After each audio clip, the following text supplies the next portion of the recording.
यूं तो राज्यों के मुंह में आपने बहुत से राजा युद्ध करते देखे होंगे, परंतु एक राजा त्रेता युग में ऐसा भी था जिसने अपना समस्त राज्य प्रभु राम को भेंट कर दिया।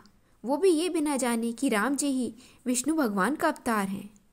यूं तो उनकी लीला बहुत सारी हैं, लेकिन बिना रक्त के संबंध, बिना किसी जाति के बोध के उन्होंने अपना राज्य राम जी को भेंट कर दिया।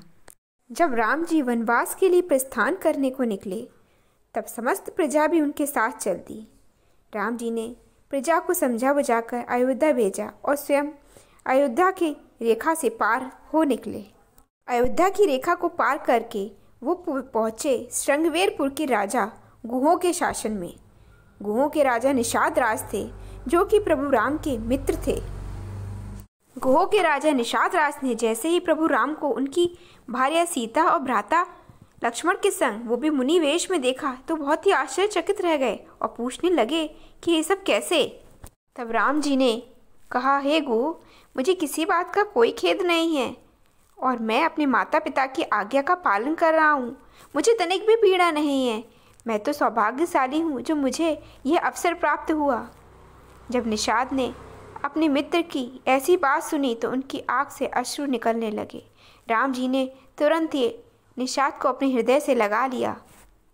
गुह बोले, हे प्रभु, मैं छोटी जाति का हूँ।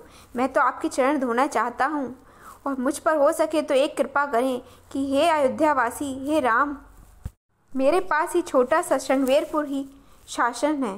अगर आप इसे भेंट स्वरूप स्वीकार करें तो मुझ पर कृपा होगी। आज से यहाँ के राजा आप हैं और मैं आपका सेवक। मुझे इसके अलावा आपसे कुछ नहीं चाहिए। राम जी ने कहा, हे निषाद राज, तुम मेरे मित्र हो। तुम्हारा हृदय सचमुच बहुत पवित्र है और ये शासन मैं स्वीकार नहीं कर सकता, परंतु हे सखा, तुम जन जन्मांतर तक मेरे सखा बने रहोगे। मैं तुम्हारे इस प्रेम का सदा ही ऋणी रहूँगा। तब राजा राम ने निषाद राज को हर युगों में अपना मित्र बनने का आशीर्वाद दिया और कहा, हे मित्र, तुम बस मुझे इस नदी से पार पहुंचा दो। निषाद राज ने अपनी नम आंखों से प्रभु राम को नाव में बैठा दिया और उनकी शुभ यात्रा की कामना करने लगे। यह प्रेम हमें आज भाइयों में भी नहीं देखने को मिलता।